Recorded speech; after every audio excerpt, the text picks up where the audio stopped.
Sira, dans la langue malinké au Mali, ça veut dire le chemin, la route. C'est mon nom d'artiste aussi, que je vais essayer de porter le plus loin possible. Mali, c'est mon pays d'origine. Mali, c'est ma famille, c'est ma culture, c'est mes parents. Et c'est ce que je suis, c'est moi. À Montreuil, on était dans un super lycée, qui était un lycée où il y avait une option théâtre. Et c'est là où les prémices de la création sont nées en moi. Mes oncles m'ont dit, bah non, mais Sira, t'es pas un garçon, tu peux pas jouer du ngoni. Donc je leur ai dit, ouais, montrez-moi ce que vous faites au ngoni, on fait un bœuf, moi je fais de la guitare, vous jouez. Et en fait, indirectement, je leur pompais ce que eux faisaient, et les techniques, et la manière, et les mains, le toucher avec l'instrument. Et avec ma guitare, je peux reproduire des sons qui sont similaires à cet instrument-là.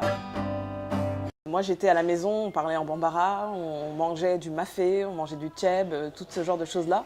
Et dès qu'on allait à l'école, on parlait en français. J'ai écouté beaucoup de rock, beaucoup de blues, parce que la musique malienne, finalement, c'est le blues, les prémices du blues.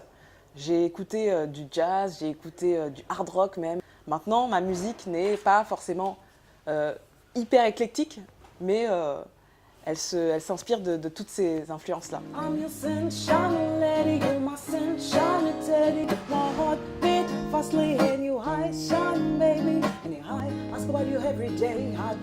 Quand j'étais au lycée, je faisais des customisations de mes vêtements et j'avais envie de savoir le faire mais bien. Donc j'ai fait une formation où j'ai appris à faire des patrons, à faire des dessins. Mais la mode, moi je sais pas, je suis une fashion victime. Je suis pas victime parce que je l'ai voulu.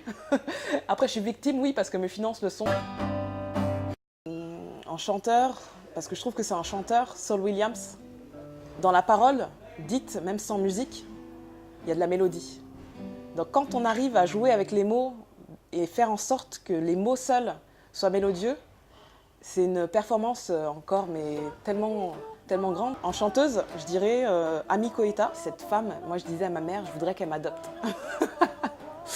Parce que j'étais fascinée par sa beauté, elle avait une beauté très spéciale, et par sa voix qui était incroyable. Il s'agira de beaucoup de guitare, de beaucoup de voix et de performances vocales. Il s'agira de collaboration aussi, parce que j'écris mes chansons, je compose ma musique, mais j'aime collaborer parce que finalement c'est ça de faire de la musique, c'est de faire du bien aux gens et de me faire du bien aussi.